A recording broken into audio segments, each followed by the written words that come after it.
Bueno, muy buenos días para todos y bienvenidos a nuestro webinar del día de hoy. De antemano, un agradecimiento por su tiempo e interés por escuchar sobre las bombas de slurry o pulpa y nuestros productos FL Schmidt. Mi nombre es Luis Echeverry, soy ingeniero de diseño hidráulico. He trabajado con FL Schmidt aproximadamente 12 años, principalmente diseñando bombas centrífugas para pulpa. Y hoy voy a estar acompañando como moderador al ingeniero Pablo Martínez, quien va a presentarnos sobre el importante tema de selección y dimensionamiento de bombas centrífugas para slurry y para pulpa.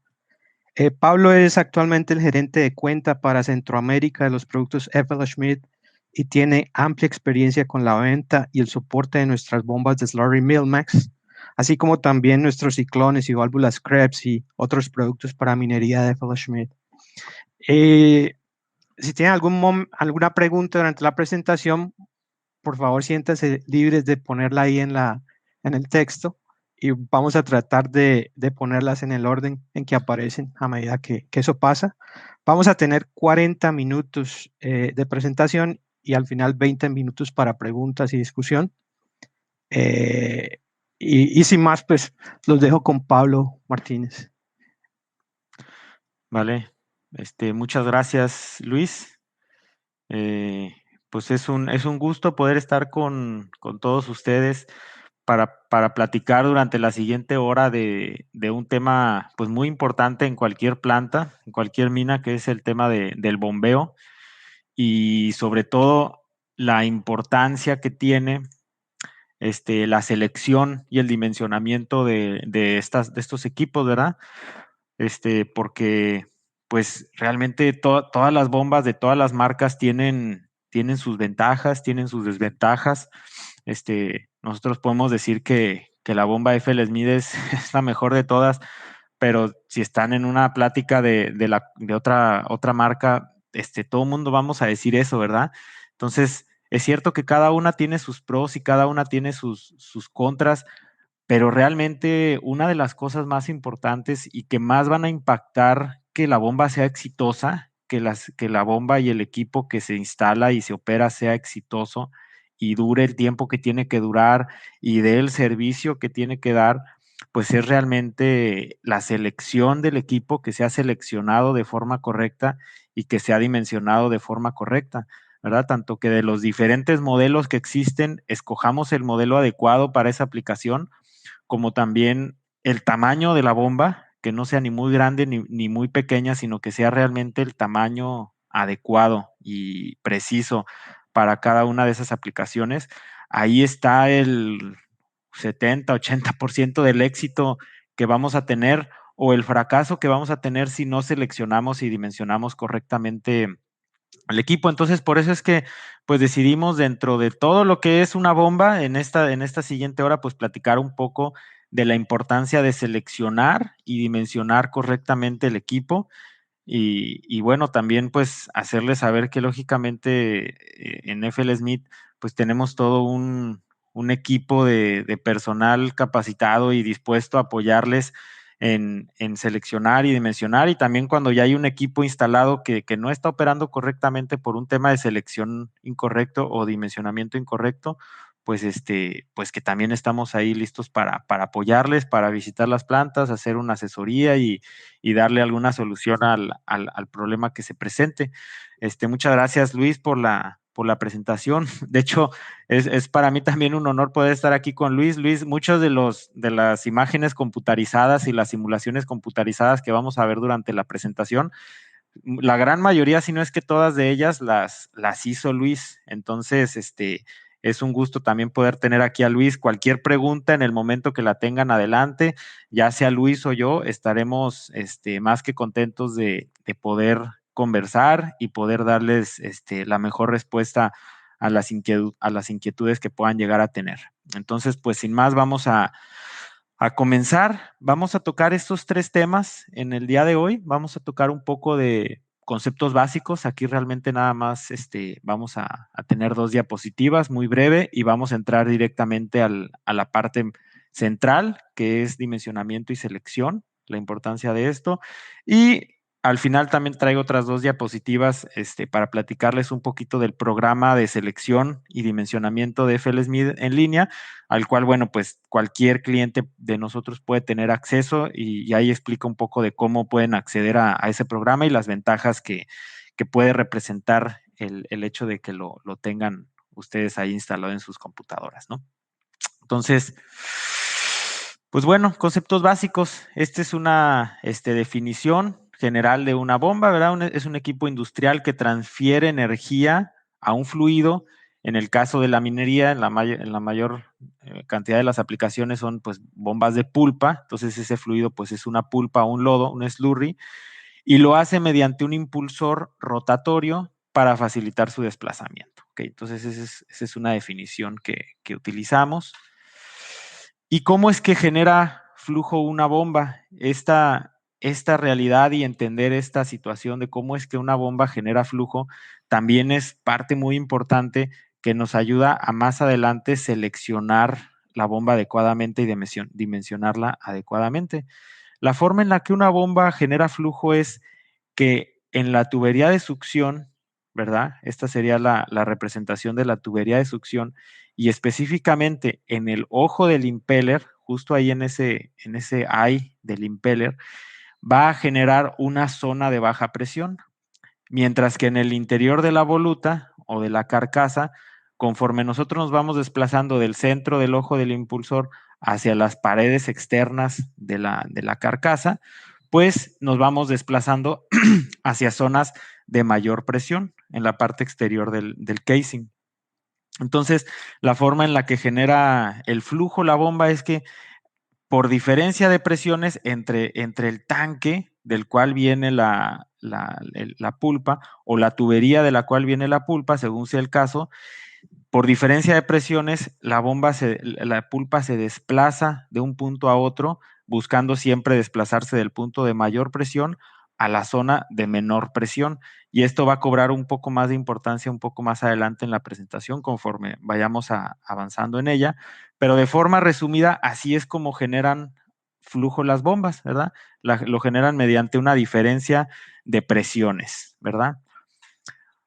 Entonces, vamos a pasar ahora sí al tema de dimensionamiento y selección de las bombas. Esta es una curva de bomba, ¿verdad? Esta es una curva de una bomba FLSmith. También, como les comento, prácticamente cualquier bomba del mercado va a tener una curva muy similar. Entonces, esto que vamos a platicar ahorita, pues aplica para prácticamente cualquier bomba de centrífuga, ¿verdad? Que puedan encontrar. Entonces, vamos a entender un poco más de esta curva y vamos a ver cómo es que se lee, porque esto es parte central del dimensionamiento del equipo. ¿Verdad? Tenemos en el eje horizontal el flujo, lo van a encontrar en galones por minuto, lo vamos a encontrar en metros cúbicos por hora o en cualquier unidad de flujo. Y en el eje vertical vamos a tener la cabeza. Igual lo pueden encontrar en pies, en metros, etcétera. ¿Okay? Esos son los 2 ejes principales. Y luego tienen toda una serie de líneas o curvas en el mismo gráfico, ¿verdad? Una de las más importantes y por la cual vamos a empezar es las líneas de revoluciones por minuto del impulsor. Entonces pueden ver aquí arriba que comienza esta línea que va cayendo en 450, aquí abajo tenemos otra en 400, aquí otra en 350, ¿verdad? Estas son las líneas de revoluciones por minuto representadas en el impeller. Y bueno, entre 350 y 400, pues lógicamente hay un número infinito de líneas aquí en medio que serían 360, 370, etcétera, ¿verdad? Entonces, conforme vamos subiendo o ascendiendo en la curva de la bomba, nos vamos a ir encontrando con estas líneas de cada vez más altas revoluciones por minuto del impulsor, ¿verdad? Es muy importante entender que son las revoluciones que va a tener efectivamente el impulsor, no son las revoluciones del motor, sino es la revolución del impeller mismo, ¿ok? Tenemos otra línea que es esta línea de acá, esta que nosotros pintamos de color verde. Esta línea es llamada la línea BEP, en inglés Best Efficiency Point. Esta línea representa el punto de máxima eficiencia en el cual puede operar nuestra bomba. ¿verdad? Es importante recalcar también que aquí la bomba no está operando a 100% de eficiencia. No es que el punto de eficiencia máximo sea 100%, porque la bomba nunca va a operar a 100% de eficiencia, sino que simplemente es el punto de máxima eficiencia que vamos a lograr obtener con esa bomba, ¿ok? Aquí, en esta línea verde. Y luego las líneas hermanas o primas, podríamos llamarle, que son estas otras líneas azules de la curva. Estas líneas azules que van, pues van ascendiendo con una cierta inclinación. Estas son las curvas de eficiencia, ¿verdad? Como pueden ver, conforme nos alejamos de la línea de máxima eficiencia hacia la izquierda, nos pasamos a un 82% de eficiencia, a un 80% de eficiencia, y cada vez vamos teniendo una menor eficiencia conforme más nos alejemos de esta línea verde, que es la central que está aquí. Entonces, siempre que nosotros operamos una bomba, tratamos o intentamos que el punto operativo de ella quede lo más cercano posible al punto de eficiencia máximo, ¿ok? No siempre va a ser posible a pegarle exactamente a la línea verde, ¿verdad? Eso es un mundo ideal, pero sí buscamos que esté lo más acercado o lo más cercano posible, y que el rango operativo en el cual se maneje esa bomba siempre esté, pues, cercano a esta línea, ¿verdad? Entonces, pues estas son las líneas de eficiencia: la verde, que es la máxima, y luego las azules, que son pues todas las otras líneas de eficiencia. Este, También es importante mencionar que esta línea BEP, que probablemente podríamos decir que es el corazón de la curva de la bomba, es una de las líneas más importantes que tenemos en la curva.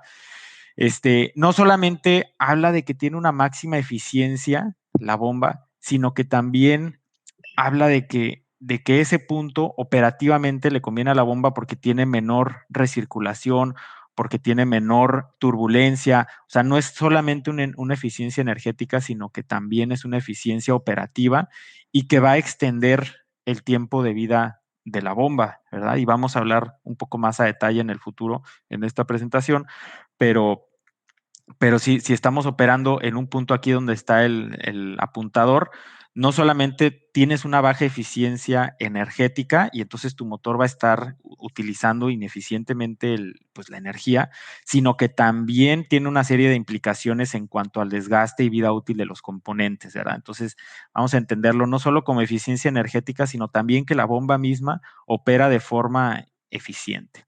Tenemos también otras líneas, que son estas que están aquí, que son las últimas de las cuales quiero hablar en este momento, ¿verdad? Estas líneas inclinadas. Estas líneas son las líneas se llaman NPSH-R, que significa Net Positive Suction Head Required. Esta es una cabeza, es una presión requerida, de ahí viene la R de required, que la bomba necesita tener en el ojo del impulsor. Entonces, este Net Positive Suction Head Required es la cabeza requerida en el ojo del impeller para evitar que la bomba cavite, ¿verdad? Si nosotros le alimentamos esa presión que ella está requiriendo, la bomba va a operar sin ningún problema. Le podemos alimentar esa presión o más y la bomba no va a tener ningún problema, ¿no? Ahora, si nosotros le alimentamos menos de lo que está requiriendo, entonces la bomba va a empezar a tener problemas de cavitación, que también vamos a tocar un poco más adelante. Por decir un ejemplo, si estamos operando aquí en donde está el apuntador, entonces la bomba va a requerir 15 pies de presión en la alimentación, de cabeza en la alimentación, para poder operar sin tener problemas de cavitación. Entonces, siempre y cuando sea 15 o más, la bomba va a operar sin problema. Cuando estemos alimentándole menos de esos 15, es cuando la bomba va a empezar a dar problemas. ¿Ok? Ahora, operación en el BEP. Vamos a hablar de 3 casos. Cuando la bomba está operando exactamente en el BEP, ¿verdad? Que sería en este punto. Cuando la bomba está operando a la izquierda del BEP, o sea, en cualquiera de estos puntos, y cuando está operando a la derecha del BEP, que está en estos puntos, ¿verdad? Entonces, en primer lugar, cuando estamos operando exactamente en el BEP, sucede que tenemos estas dos velocidades, que es la velocidad periférica del impulsor y la velocidad relativa de flujo, los cuales esos dos vectores se suman y nos dan como resultado la velocidad absoluta, ¿verdad? Que es la velocidad real de la pulpa al momento de ser expulsado de la voluta para irse a la tubería de descarga y a donde sea que vaya la pulpa, ¿verdad? Entonces, cuando estamos en el BEP, estas dos velocidades dan como resultado que la velocidad absoluta es paralela a la descarga, ¿verdad? La descarga de pulpa es paralela a la descarga de la bomba, que es lo que nosotros queremos. Nosotros queremos que la pulpa entre por el ojo, sea impulsada por el impeller y se descargue paralelamente para que salga sin ningún problema por la bomba y nos genere el menor desgaste posible. Entonces, así es como opera una bomba cuando nosotros estamos operando exactamente en el BEP. Por el caso contrario, cuando estamos operando a la izquierda del BEP, ¿verdad? Me voy a regresar aquí 2 diapositivas para tenerlo muy claro. En esta zona, ¿verdad? No estamos hablando de que si estamos muy cerca del BEP, pues el efecto del cual estoy hablando ahorita va a ser mínimo, ¿verdad? Pero cuando estamos operando realmente muy a la izquierda del BEP, cada vez más se hace más notorio este efecto, que es lo que estoy mostrando aquí. Cuando estamos muy a la izquierda del BEP, en lugar de que la pulpa salga descargada de forma paralela, ¿verdad? Con la descarga de la bomba, para que estén las dos bien alineadas, la pulpa cada vez más empieza a tener un sentido de descarga hacia el cortaaguas, ¿verdad? Que es esta parte de la bomba, le llamamos cortaaguas o en inglés cut water. Y cada vez más, conforme la bomba está más sobredimensionada y tiene un flujo mucho menor para el cual está diseñada, la descarga del flujo va a empezar a orientarse hacia impactar esta zona y finalmente se puede seguir inclinando hasta que empiece a impactar y a recircular en esta área de la bomba. Entonces, además de que el impeller, pues de que el motor está operando de una forma energéticamente ineficiente, también podemos hablar de que hay una serie de turbulencias y recirculaciones internas a la bomba que hacen que la duración de las partes sea muy baja, ¿verdad? Ahorita vamos a ver algunos ejemplos de eso. Y el caso contrario, cuando la bomba está muy pequeña para el flujo que está manejando, es decir, la bomba está manejando un flujo demasiado alto, el efecto de la velocidad relativa del flujo es mayor que la de la velocidad periférica del impulsor, lo cual da como resultado que la pulpa salga disparada en lugar de paralelo o hacia la izquierda, salga disparada hacia la derecha, ¿verdad? Entonces, el desgaste, en lugar de verlo localizado en esta parte o verlo homogéneo, vamos a empezar a ver una zona de alto desgaste aquí, ¿ok? Entonces, ¿por qué empiezo por aquí? ¿Por qué menciono todo esto? Bueno, porque a veces cuando una bomba está durando muy poco tiempo, ¿verdad? Me dicen, no, la bomba está durando un mes, está durando 2 semanas, y es, no sé, una alimentación de remolienda. Es una duración que suena a muy baja para esa aplicación. Entonces, es importante que nosotros podamos ir a ver las piezas, a ver en dónde se están desgastando, a ver qué patrón de desgaste tienen, porque en función de cómo se están desgastando, podemos saber por dónde atacar el problema y saber si es que la bomba está chica o está grande, si es que ese es el problema. ¿Ok? Entonces, cuando nosotros empezamos a ver desgaste aquí, en la zona de la descarga de la bomba, probablemente, ¿verdad? Es que la bomba está muy pequeña. ¿Ok? Entonces, ese es el tercer caso, cuando no estamos ni en BEP ni a la izquierda, sino a la derecha del BEP. ¿Ok? Aquí está una de las primeras imágenes computarizadas que les comentaba, en el cual se simula los 3 casos que platicamos. El primero de ellos, bueno, es operando exactamente en el BEP y esto de acá es la velocidad de la pulpa, ¿verdad? Entonces vemos que la velocidad de la pulpa es relativamente baja o es adecuada en todo el exterior del casing, ¿ok? Tenemos una velocidad no solamente baja, sino que además es homogénea. Podemos ver que está bastante homogénea la velocidad a la cual se desplaza la pulpa en la parte externa del casing. Si nosotros nos vamos hacia la bomba que esté demasiado grande, una bomba sobredimensionada, vamos a ver que tenemos una velocidad baja, ¿ok? En toda la parte alrededor del casing, pero tenemos una zona de alta velocidad que es a la izquierda del cortaaguas, esta parte de aquí, y por más que toda la bomba tú la sacas y el casing está bueno, en todo alrededor es un buen casing, tiene buen grosor, todavía tiene vida útil. Cuando tiene desgaste aquí, tienes que tirar un casing nuevo. Esa es una tristeza, ¿verdad? Tener que tirar un casing nuevo porque tiene un desgaste localizado en una de sus zonas. Entonces, cuando siempre se desgasta en esta parte, es momento de empezar a pensar en poner una bomba seleccionada y dimensionada adecuadamente para ese flujo. ¿Ok? Y el caso contrario, cuando la bomba está operando más arriba del BP, 125, 200% del BP, cada vez más se va haciendo notoria que la velocidad de la pulpa incrementa en la zona de la descarga de la bomba. Aquí se ve que tenemos una zona de un poco más alta velocidad y bueno, finalmente a los 200% del BP, una bomba extremadamente chiquita para su aplicación, que vamos a tener velocidades excesivamente altas en la descarga de la bomba, ¿verdad? Entonces, pues en el BP tenemos estas tres ventajas: distribución uniforme, turbulencia mínima, no es que no exista, pero es la mínima posible, y recirculación mínima también. Finalmente, cuando estamos en una bomba muy chica, turbulencia elevada y velocidad elevada. Lo mismo con la bomba demasiado grande, turbulencia elevada y velocidad elevada localizada en esos puntos. ¿Ok?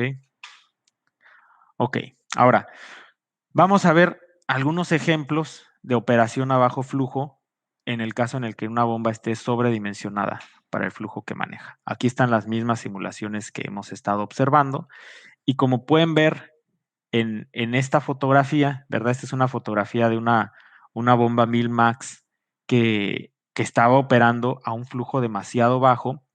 Se puede ver cómo el grosor del casing aquí en esta zona está bueno, tiene todo el grosor de nuevo prácticamente. Aquí también se ve que el casing está nuevo. En la descarga se ve que no hay zonas de desgaste, pero se alcanza a ver como el mismo patrón que se observa aquí en la imagen computarizada, que tiene una zona de alta turbulencia y alta velocidad en esta parte y en el cortaaguas, es lo mismo que se observa en la realidad, ¿verdad? Tenemos aquí esta línea que representa esta otra línea en donde está desgastándose la bomba de forma prematura. Pueden ver el resto de la carcasa está buena todavía, pero ahí está extremadamente desgastada, ¿verdad? Lo mismo aquí en el Cutwater, se ve como tiene pues como mordidas aquí en lugar de un desgaste parejo. Y también pueden ver en esta sección del casing, se alcanza a ver que está muy desgastado debido pues a la turbulencia y a la alta velocidad que se maneja en esa parte del casing debido a la recirculación. ¿Ok? Entonces, este es un ejemplo en el cual nosotros pues, podemos observar que efectivamente hay casos de sobredimensionamiento. Por lo tanto, si esta bomba está durando muy poco y vemos estos patrones de desgaste, podemos nosotros apoyarles a seleccionar una bomba del tamaño adecuado para evitar tener que estar cambiando todo el tiempo. Esta es otra bomba, ¿verdad?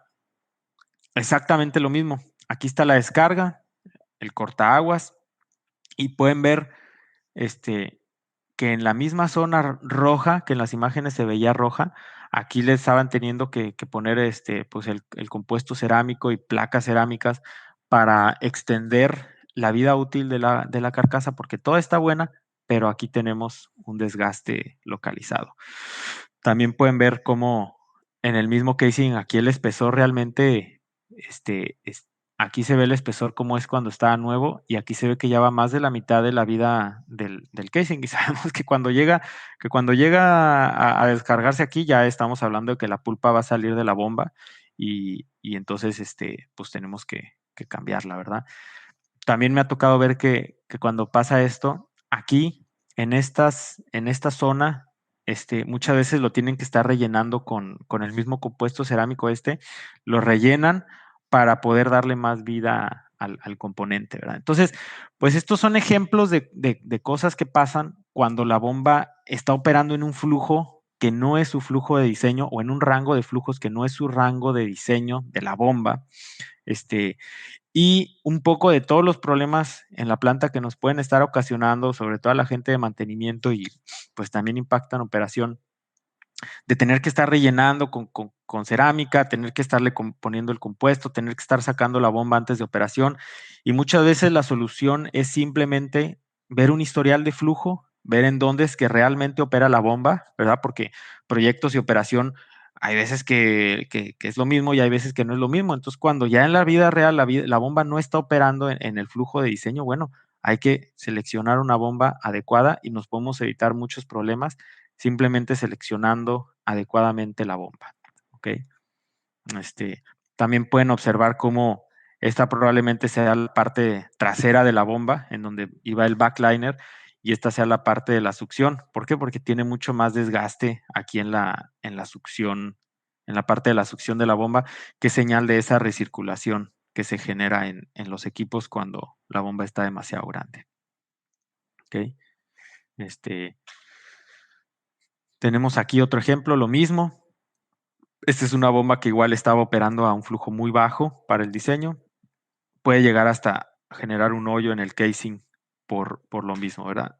Otro más, hoyo en el casing. Todas en el lado izquierdo de la voluta, del cortaaguas. ¿Ok?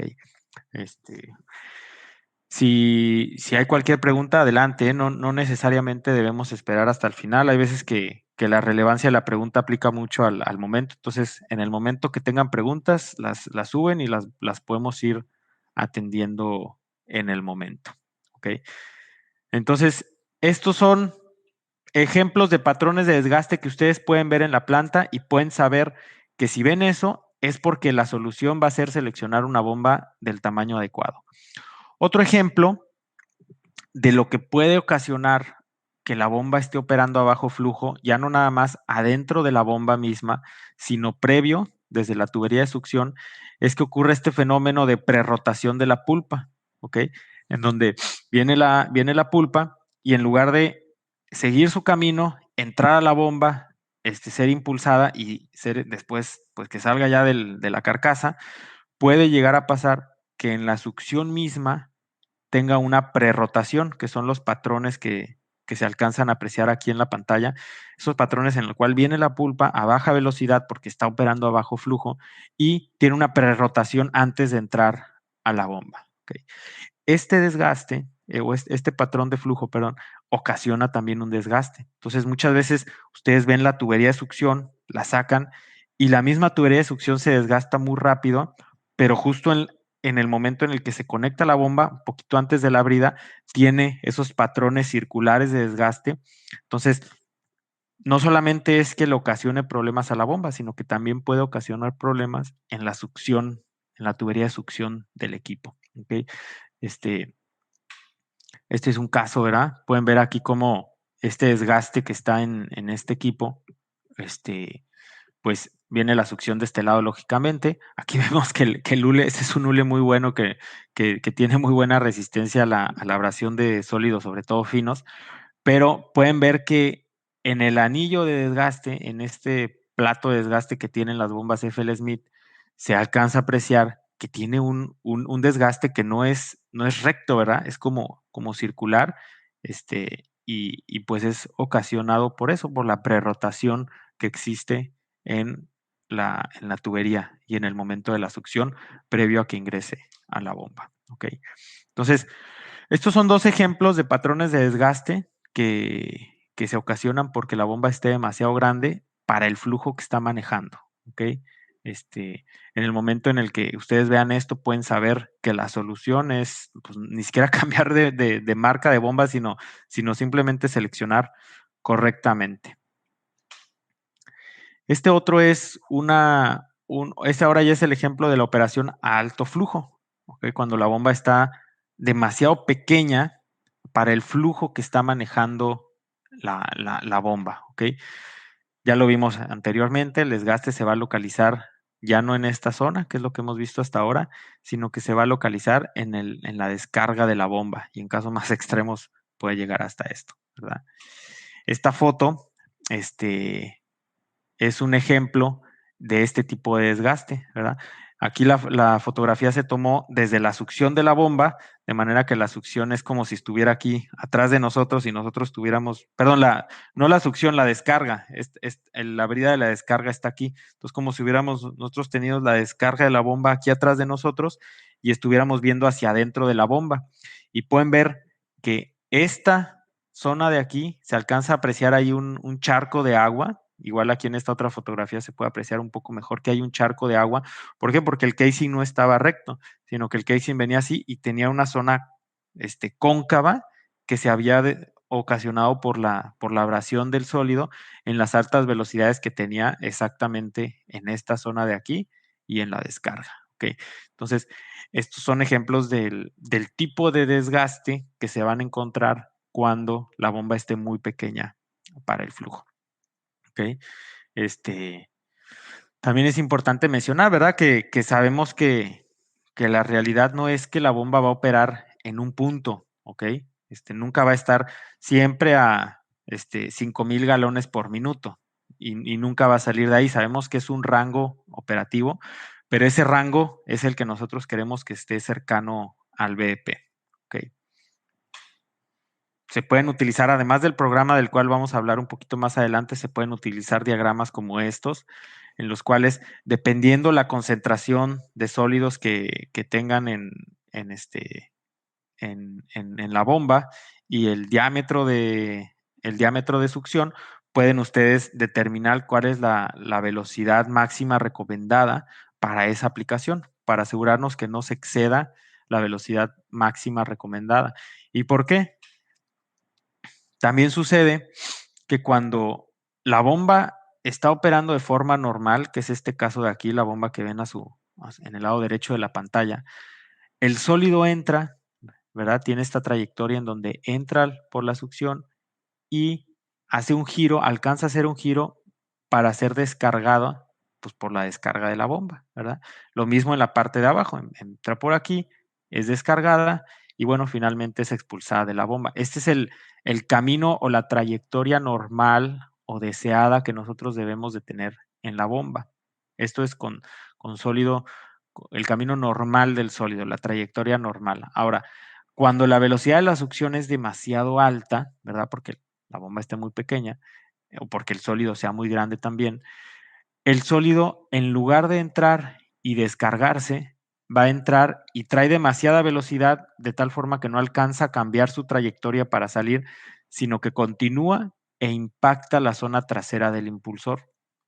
Entonces, esta sección de aquí del impulsor y esta otra parte de acá del impulsor, ¿verdad? Toda la cara trasera del impeller es impactada por los sólidos, de manera que el desgaste se va a localizar aquí en el impulsor. Puede ser que ustedes sacan el impulsor, está bueno por enfrente, está bueno en las pumping vanes, en las paletas que están pues haciendo la función del impulsor.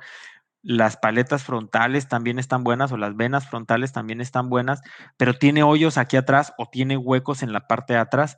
Bueno, eso es simplemente explicado porque la velocidad de succión es demasiado alta para esa aplicación. ¿Ok? Este tipo de desgastes es muy común en bombas del SAG, bombas de descarga de SAG, ya sean SAG transfer o alimentación a ciclones. ¿Por qué? Porque estas aplicaciones son las que tienen tamaño de partícula más grande dentro de la planta. Normalmente son la descarga del SAG. Entonces, al ser la partícula más grande, pues no alcanza a cambiar su trayectoria, sino que viene con suficiente inercia para continuar su camino e impactar la parte trasera del impulsor. ¿Ok? Aquí pueden ver ejemplos de esto, ¿verdad? Agujeros en la parte trasera del impulsor.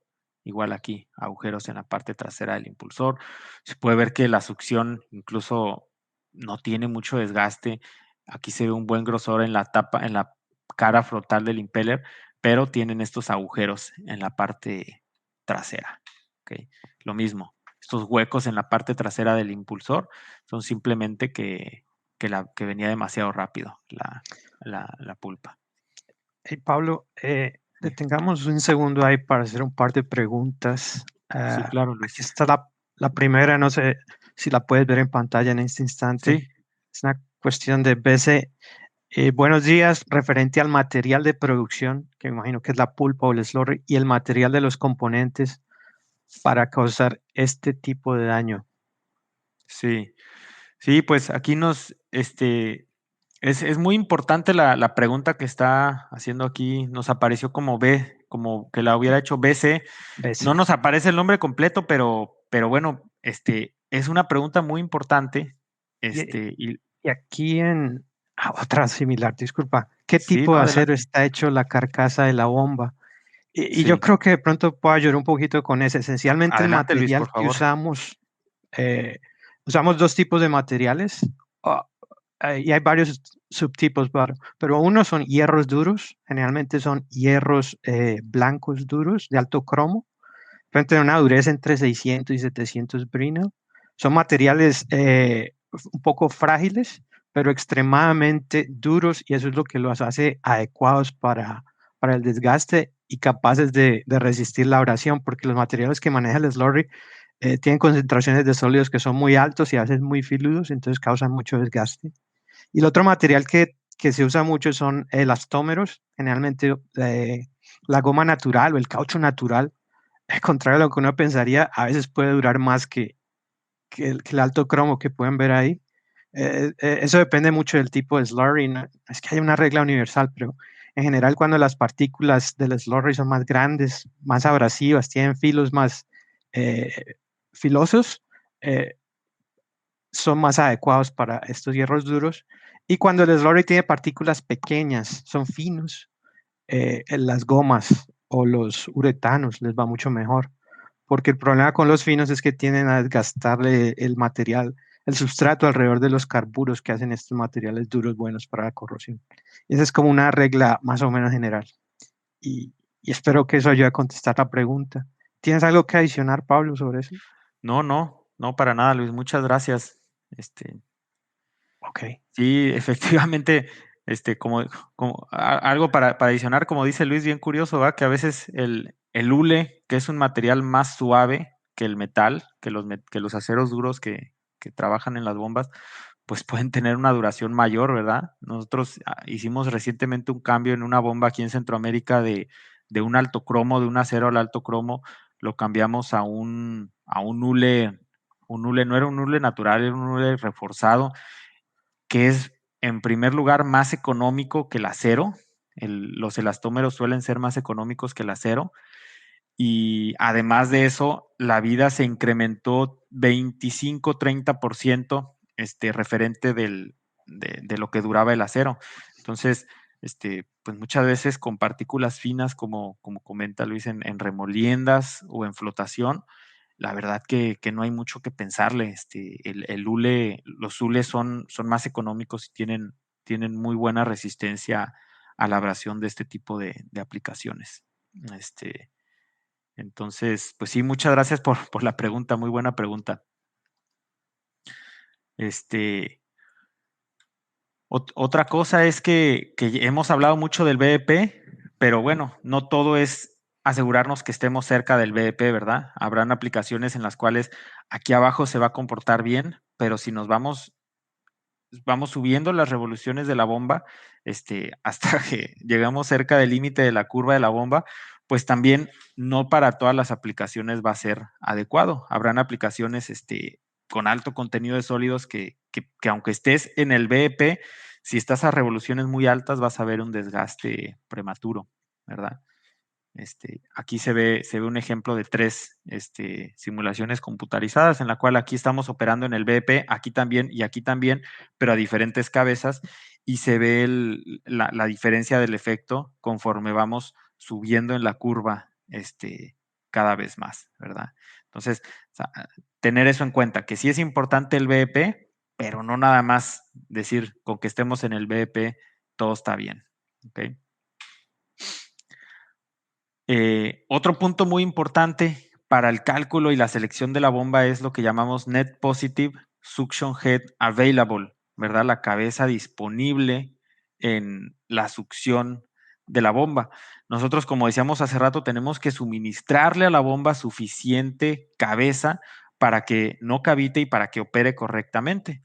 Entonces, la presión que va a haber en el impulsor, en el ojo del impulsor, es la suma de lo que nosotros tenemos disponible menos lo que la pulpa va perdiendo en el camino. Este es un ejemplo, ¿verdad? Aquí le pusimos números concretos para hacer un ejemplo en el cual la presión disponible se compone de dos componentes. El primero de ellos, que es el 73, es la presión atmosférica, ¿verdad? Muy importante que la atmósfera va a estar adicionando o proveyendo presión para la superficie de la pulpa, que a su vez, después de que la atmósfera ya tiene una cierta presión, también va a haber una altura del tanque. Entonces, el otro día platicaba con Luis y me comentaba algo muy cierto, que muchas veces nosotros nos enfocamos mucho en la cabeza de que nos va a proveer la altura del tanque y que la altura del tanque, pero si se fijan, el componente principal de la cabeza disponible en la succión de la bomba ni siquiera es la altura del tanque, sino la presión atmosférica. Esta es la presión atmosférica a nivel del mar, por ejemplo, aquí en Panamá, ¿verdad? Pero también considerar que este factor que aporta mucha presión va siendo menor en plantas que estén a alturas considerables, ¿verdad? Que cada vez vamos a tener menor presión que la atmósfera nos está ayudando y tenemos que empezar a depender ahora sí más de la altura del tanque. Entonces, las dos son igual de importantes. ¿Ok? No podemos enfocarnos nada más en la altura del tanque. Entonces, estas son las dos presiones que son positivas, que nos están ayudando. Y luego hay estas otras dos que son las presiones que se van perdiendo en el camino. Una es, pues, aunque sea muy pequeña, no despreciable, pero sí muy pequeña, en la tubería de succión de la bomba, pues la bomba va a ir teniendo pérdidas por fricción. En este caso va a perder 0.3 pies de cabeza en esta longitud. Bueno, pues esa es la pérdida que va a tener en esta sección. También otra que a veces se olvida es que para que la pulpa pase del cajón a la tubería, ¿verdad? En este paso tiene unas ciertas pérdidas por fricción en estas esquinas y el diseño de esta tubería de succión es muy importante para diseñarla de tal forma que tenga las menores pérdidas posibles, porque es toda esa energía que va perdiendo la pulpa, es energía que ya no va a tener disponible en el ojo de la succión, y nosotros queremos que ahí tenga la mayor cantidad de energía disponible. ¿Ok? Entonces, pues por ejemplo, diseños curvos pueden ayudar mucho en lugar de diseños rectos para reducir las pérdidas por fricción en la succión en el paso del cajón a lo que es la tubería de succión. ¿Ok? Entonces, así es como se calcula la cabeza disponible en el ojo del impulsor. Se calcula como todo lo que tenemos disponible menos todo lo que va perdiendo en el camino. ¿Ok? Como recordatorio, esta es la curva de lo que se requiere. Entonces, siempre y cuando la disponible, que es la available, sea mayor que la requerida, vamos a estar bien. Entonces, cuando una de sus bombas esté con problemas de cavitación, entonces lo importante es irnos a la curva y ver en qué punto operativo está, hacer el cálculo. Nosotros les podemos apoyar con eso también, hacer el cálculo de la cabeza disponible y asegurarnos que esté por encima de la requerida. Y si es así, entonces el problema no es de cavitación. Pero si la requerida es mayor que la disponible, entonces muy probablemente vamos a estar teniendo problemas de cavitación y haya que hacer ajustes en el equipo. ¿Ok? Como recordatorio, ¿verdad? Vamos a hablar un poco de la cavitación ya para ir pasando a la parte final de la presentación. La cabeza aquí la cavitación es un problema menos frecuente de lo que uno pensaría, ¿verdad? Hay muchas veces que uno va a las plantas por el motivo de que la bomba está cavitando. Entonces llegamos y al momento de entrar a la planta y analizar el proceso y todo eso, nos damos cuenta que realmente no es un problema de cavitación. ¿Ok? Y cómo se ataca un problema de cavitación y cómo se ataca otro tipo de problema es muy diferente. Entonces, cuando le entra aire a la bomba, ¿verdad? Porque el agitador está dando vueltas muy rápido o porque la pulpa se está descargando al cajón justo arriba de la succión de la bomba, entonces eso ingresa aire y esas burbujas entran a la bomba, o porque estamos en un proceso de flotación de un factor de espuma muy alto, entonces es una pulpa espumosa y entra aire. Cuando el aire entra desde afuera de la bomba, ¿verdad? y entra a la bomba y es descargada de la bomba, digamos que eso realmente no es cavitación, ¿verdad? Cuando el aire entra de afuera, pasa por la bomba y es expulsado de la bomba, eso no es cavitación, esa es una operación con aire, pero no es cavitación. Vamos a hablar aquí un poco de lo que es la cavitación, ¿verdad? Recordando, cuando ingresa la pulpa a la bomba, se genera una zona de baja presión, que es esta sección de aquí. Entonces, como ustedes saben, si alguien estudió ingeniería química o algún otro tipo de ingeniería de procesos, estoy seguro que en algún momento han visto este diagrama, que es un diagrama de fases en este caso del agua, pero bueno, todos los componentes, todos los materiales tienen su diagrama de fases. En este caso hablamos del diagrama de fases del agua, que lo único que explica este diagrama es a qué presión y a qué temperatura, ¿verdad? Nosotros tenemos un equilibrio entre las diferentes fases del agua. Las fases del agua, pues es agua líquida, agua en forma de vapor y agua en forma de hielo, agua sólida, ¿verdad? Entonces líquido, vapor y sólido. Entonces, por ejemplo, a una presión de una atmósfera, como lo es al nivel del mar, aquí en Panamá, por ejemplo, a una presión de una atmósfera, el equilibrio de esas fases va a estar a 100 grados centígrados. Es decir, que si yo caliento agua a 100 grados centígrados, va a estar evaporándose, ¿verdad? Entonces, lo mismo, si yo tengo a una presión de una atmósfera, el equilibrio entre agua líquida y agua sólida va a estar a 0 grados centígrados. Por eso es que a 0 grados centígrados el agua se derrite o se congela, ¿verdad? Según sea el caso, si estamos enfriando o calentando, ¿verdad? Ahora, como nosotros tenemos una zona de baja presión aquí en el impulsor, ¿verdad? Entonces, conforme yo voy pasando de una atmósfera hacia abajo y voy reduciendo la presión de operación, la voy reduciendo cada vez más, llega un punto, por ejemplo aquí, este es un punto teórico o de ejemplo únicamente, en el cual al irla reduciendo, el agua ya no va a hervir a 100 grados, el agua ya no se va a vaporizar a los 100 grados, sino que se va a ir vaporizando a temperaturas menores. Entonces, si la pulpa está a 30 grados centígrados, 35 grados centígrados, por dar un ejemplo, yo puedo reducir la presión, reducir la presión, reducir la presión. ¿Por qué? Porque no le estoy alimentando suficiente presión desde el tanque. Entonces la presión va reduciendo, va cayendo, hasta que llegue a un punto en el cual la temperatura de equilibrio de estas dos fases llegue a ser la misma que la temperatura de la pulpa, es decir, 35, 30 grados centígrados, y la pulpa literalmente comience a hervir adentro de la bomba, ¿verdad? Entonces, en lugar de tener pulpa que entra y sale, entra la pulpa, cae la presión y esa caída de presión súbita hace que la pulpa se evapore, que el agua de la pulpa se evapore y nosotros tengamos vapor, pero no es burbuja que entró desde afuera, sino es vapor que se generó, son burbujas de vapor que se generaron en el interior de la bomba, ¿verdad? Y ese es un fenómeno que sucede a 30, 35 grados centígrados, incluso menos si la presión cae suficiente, producto de que no le estamos alimentando con suficiente presión a la bomba. ¿Ok?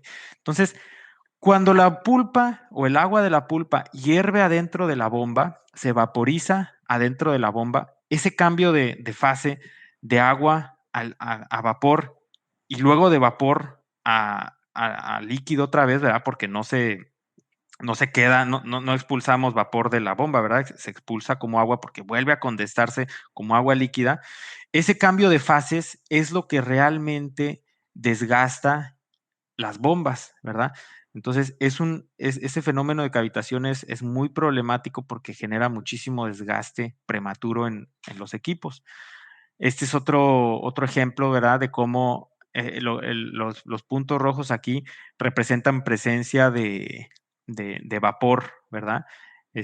Adentro de la bomba. Es esa fracción líquido-vapor y conforme más se va volviendo rojo, significa que hay más presencia de vapor y menor presencia de líquido en el interior de la bomba. Entonces, cuando nosotros, en este caso, la bomba requiere 13 pies de 13.5 pies de cabeza, ¿verdad? De Net Positive Suction Head. Eso es lo que requiere la bomba. Si yo en lugar de darle los 13, le estoy dando 12.8, por decir un ejemplo, va a empezar a haber un poquito de cavitación en esta sección del impulsor. Vamos a empezar a tener ese cambio de fase vapor líquido, ¿verdad? Se vaporiza y se vuelve a condensar inmediatamente en esta pequeña parte del impulsor, que pues podríamos decir que es muy pequeña, ¿verdad? Si yo le bajo la cabeza alimentada de 12.8 a 10.5, o si la bajo a 8.2 o hasta 5.9, pueden ver cómo cada vez más la presencia de vapor se va volviendo mayor en el impulsor. Y sí, se vaporiza y al momento de llegar a la zona de alta presión, que es la parte externa de la carcasa, vuelve a condensarse, vuelve a pasar como líquido y sale líquido, ¿verdad? Por eso es que es un fenómeno que no se puede ver como tal, porque todo sucede dentro de la bomba. Pero, aunque no se puede ver, en primer lugar, desgasta muy rápido el equipo, el impulsor principalmente. Y la otra cosa que sucede es que ustedes la pueden ver porque se escucha como si la bomba estuviera procesando canicas, como canicas metálicas o canicas de vidrio, se escucha como si estuviera procesando canicas y estuvieran pasando y golpeando el impulsor. Ese sonido que produce el cambio de fases se asemeja al de las canicas, ¿verdad? Adentro de la bomba. Entonces, si en algún momento probablemente les ha tocado que tienen un problema con una bomba, van a verla y si está produciendo un sonido así, nosotros podemos ir también a la planta, nos pueden mandar un video y ayudarles a analizar la situación. Entonces, probablemente sea un tema de cavitación. ¿Okay? Esta cavitación, aquí se pintó este impulsor y se puede ver cómo el puro cambio de fase desgasta, igualito que en las simulaciones, desgasta el impulsor, ¿verdad? Esa expansión y contracción nuevamente del agua. ¿Ok? Pablo, Sí, yo creo que nos quedan solo 7 minutos y queremos ser respetuosos del tiempo de nuestros participantes. claro, Aquí hay una pregunta relacionada y una pregunta muy importante y muy buena con el sí, tema de la cavitación. Espero que adelante. esté ahí en pantalla. La pregunta viene de RB. Muchas veces se confunde la cavitación con el ingreso de aire a la bomba debido a la sumergencia. ¿Cuál sería la sumergencia mínima de las bombas? Y esto toca con lo que mencionaste, que la gente tiende a confundir la cavitación con la entrada de aire. Es una pregunta Ujú, muy buena. Eh, la sumergencia es particularmente importante para evitar la entrada de aire. Generalmente las bombas de slurry en la mayoría de aplicaciones en las minas no tienen problemas de cavitación porque tenemos, en adición de esos 10 metros de la presión atmosférica, tenemos la altura del sumidero o del pozo y es muy raro que haya un problema de cavitación. Eso es más, sobre todo cuando la gente está operando con slurries a alta temperatura que están cerca del punto de ebullición o cuando tienen suction lift, cuando la bomba está jalando desde una mayor altura. Pero eso generalmente no ocurre con las bombas de slurry o de pulpa en las plantas que procesan minerales. La pregunta, sin embargo, es muy importante porque uno de los mayores problemas que tienen las bombas, yo diría que 80-90% en términos de aplicaciones es por la entrada de aire y está relacionada con sumideros que están mal diseñados. No hay no hay una respuesta numérica eh, precisa para esa pregunta. Hay como unas guidelines, unas reglas unas sugerencias y generalmente se sugiere que el nivel de operación esté por lo menos entre 5 y 6 diámetros del tubo de succión por encima del tubo de succión como nivel mínimo. Y ese es como el de operación y el mínimo por lo menos 2 diámetros. No, eso cambia para las bombas pequeñas, porque pues, si la bomba tiene una instrucción de 2 pulgadas, pues van a necesitar más de 4 pulgadas, ¿no? Nosotros tenemos una tabla para los diferentes tamaños de bomba, sugiriendo una sumergencia mínima para cada una, pero es muy buena pregunta y es uno de los mayores problemas. Y no es solo eso, sino es también cómo se alimenta ese sumidero, ese sump. Eh, Esencialmente uno quiere evitar la formación de vórtices en la entrada de aire a la bomba que afecta el desempeño.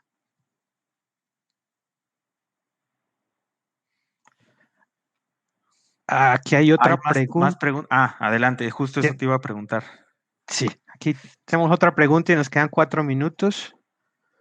Las curvas de desempeño de nuestras bombas de pulpa, que no son de Fellow-Schmidt, tienen una nota que indica que son para agua limpia. ¿Cómo puedo obtener las corregidas para las características variables de nuestra pulpa? ¿En qué laboratorios en México se pueden analizar las pulpas para caracterizarlas?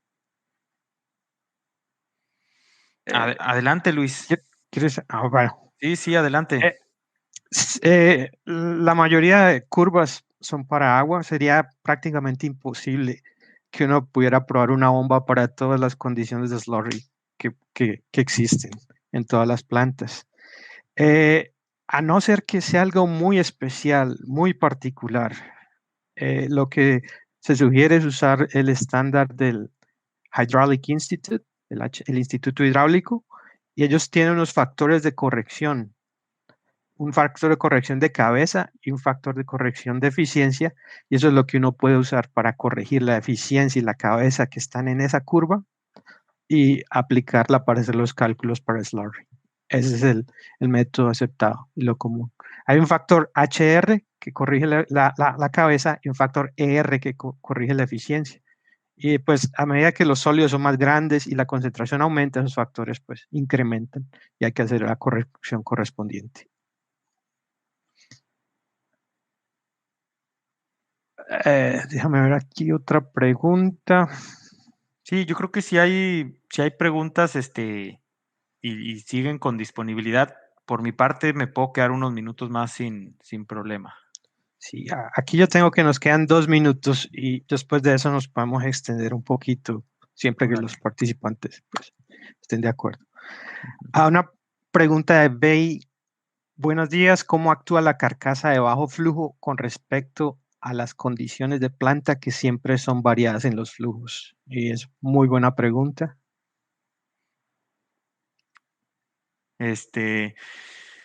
Sí, pues supongo que se refiere a la carcasa de bajo flujo, que es una carcasa de low flow o wide flow, que es el mismo tamaño de bomba, pero un casing diseñado para operar con un flujo más bajo que el casing normal de la bomba. Supongo que a eso se refiere con carcasa de bajo flujo. Y sí, pues de hecho, precisamente Luis es la persona en FL Smith que junto con el equipo de Tucson, pues diseñan esos casings para cuando la bomba, por decir, debería de estar operando a 10,000 galones por minuto, pero en realidad está operando en un rango muy amplio, ¿no? Desde 7,000 hasta 9,000, ¿verdad? Que además de ser amplio está por debajo del punto de operación normal o de diseño de esa bomba. Entonces, existen estos casings de bajo flujo o estas carcasas de bajo flujo que simplemente lo que hacen es que son un poco más pequeños internamente y tienen un cut water, un cortaguas un poco más amplio para que pueda resistir mejor esas variaciones de proceso. Entonces, si en algún momento tienen una aplicación que es que el punto de operación el rango de operación es más amplio del normal, o sea, no solo tiene un rango como todas las aplicaciones, sino que es un rango muy amplio, existen estos casing que son casing wide flow para poder atacar ese problema y que no se desgaste prematuramente el equipo. Pablo, yo quisiera adicionar algo ahí. Si puedes ir Adelante. a la diapositiva número 11, por favor. A ver, mira, vamos a... Eh, Sí, aquí la sí, y como tengo. estaba mencionando, Aquí está. la 11, de pronto, sigue la ¿Es esta? siguiente, sigue la siguiente. Esta. Esta. Ahí Sí, está. como Pablo mencionó durante su presentación, si uno opera una bomba por debajo del flujo de diseño o VDP, tienden a desgastarse mucho en esta zona del cortaaguas o la lengua, alguna gente la llama así. Y es simplemente porque mucho del flujo recircula por ese punto y el desgaste es concentrado, localizado en ese punto y la carcasa pues está todavía en muy buenas condiciones al resto, pero falla ahí, se hace un agujero como él nos mostró con las fotos que compartió y falla ese desgaste. Desafortunadamente yo diría que ese es uno de los tipos de desgaste más comunes que encontramos y es un poquito contraintuitivo. La gente se imagina que tengo una bomba más grande de durar más y a veces nos han preguntado de ese modo, yo iba a poner una bomba 2 veces más grande y me va a durar 2 veces más y resulta que es lo contrario, dura menos. Y a veces en casos hemos aumentado la vida útil de las bombas pasando a una bomba más pequeña en vez de pasar a una bomba más grande, porque es importante trabajar alrededor del BP. Eso se hace el sobreflujo cuando estás por encima del BP es menos común y ahí es donde generalmente el impulsor es el que sufre más y se agujeran como se mostró en las fotos que Pablo compartió. Pero este problema por debajo del flujo es más común y curiosamente uno lo encuentra mucho en plantas nuevas y a veces es porque la gente sobreestimó el flujo que iban a manejar o el ingeniero de diseño proyectó la planta para tantas toneladas por hora y resulta que usó un nivel que no van a encontrar en 20 años.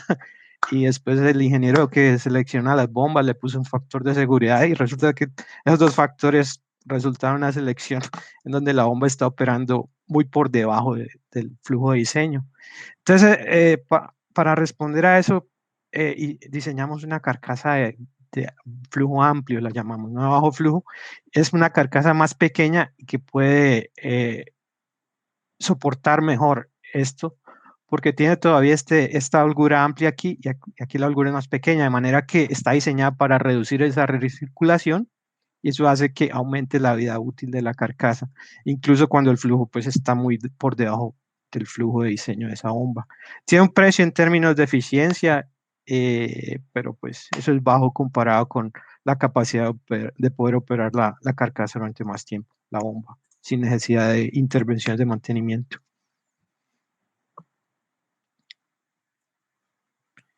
Aquí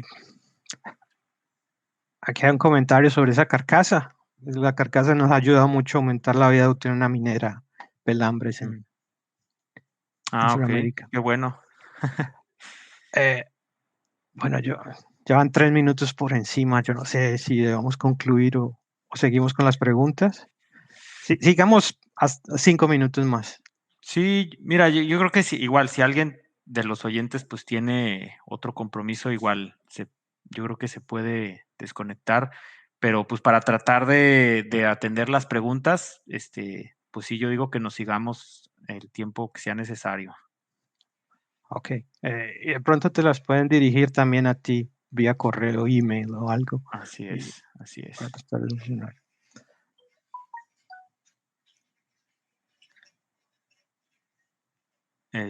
Ibas a subir otra pregunta, ¿verdad? Sí, aquí va una. Buenos días. ¿A partir de qué diámetro de partícula de 50 se considera fino o grueso para decidir usar hule o metal? Yo creo Igual que no sé si haya un número exacto, ¿verdad, Luis? esa es una pregunta muy importante y muy difícil de contestar, entonces voy a dejarla que Pablo la responda.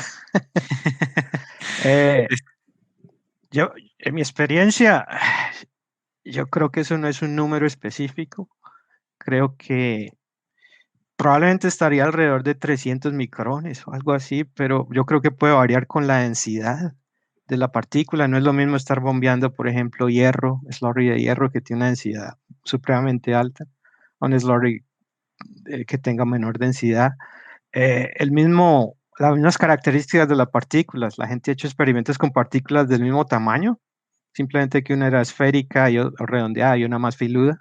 Por ejemplo, con los HPR, HPGRs, la gente tiende a tener más partículas más filudas y el desgaste se incrementa. Entonces, no es fácil pensar que hay un tamaño de partícula, una línea concreta, donde uno puede decir que pasa de fino a grueso, y ahí es donde juega la experiencia con las aplicaciones y se hace muy importante. Y también se hace importante tener la posibilidad de usar un amplio rango de materiales. Y para eso tenemos varios grados de aceros duros. Entonces, si la aplicación es muy grave, podemos usar un acero más y más duro. Si es demasiado agresiva, podemos usar carburos de tungsteno, que son supremamente duros. Es uno de los materiales más efectivos para controlar aplicaciones más difíciles. Y por el contrario, si son materiales muy finos, pues tenemos varios grados de gomas y estamos también ofreciendo uretanos que se adaptan para algunas aplicaciones en particular. Pero sí, yo diría que alrededor de 200 o 300 micrones, pero no es una línea fina, es más como un guideline.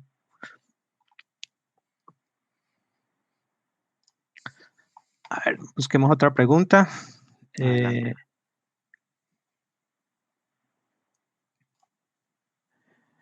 las curvas de Effel-Schmidt, esta es una continuación de la pregunta anterior. En las curvas de Effel-Schmidt, me parece haber visto la nota que indica que ya no requiere factores de corrección, pues está considerando los sólidos. Realmente nosotros sí usamos un factor de corrección para la cabeza. Ahí está. El que no se corrige la eficiencia porque ya está corregida con un 2% para la mayoría de aplicaciones. Si es un slurry especial, si usamos una corrección como la del Instituto Hidráulico. Por ejemplo, si tienes una pasta o algo. Pero para la mayoría de slurries ya la tenemos corregida.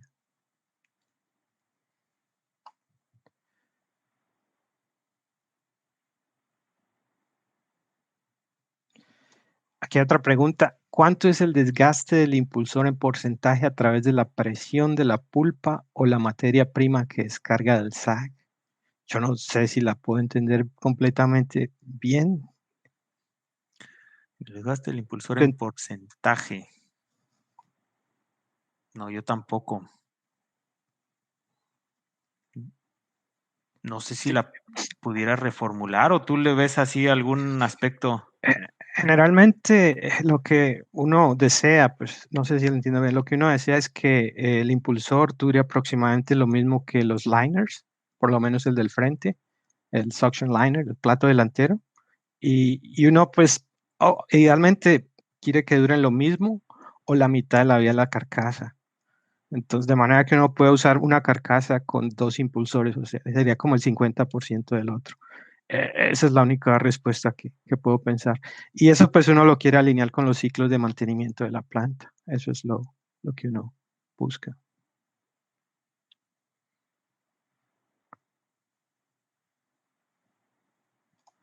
Y bueno, ya van 10 minutos. Yo creo que es tiempo de terminar. Muchísimas gracias a todos los participantes por su tiempo y por su interés en escuchar sobre nuestras bombas de slurry. Yo sé que hay más preguntas y vamos a tratar de responderlas. Por favor, se pueden dirigir a Pablo y nosotros trataremos de responder lo mejor que podamos. Muchas gracias por su tiempo y que tengan todos un muy buen día. Gracias, Pablo. Gracias, Luis. Gracias a todos. Buen día. Buen día.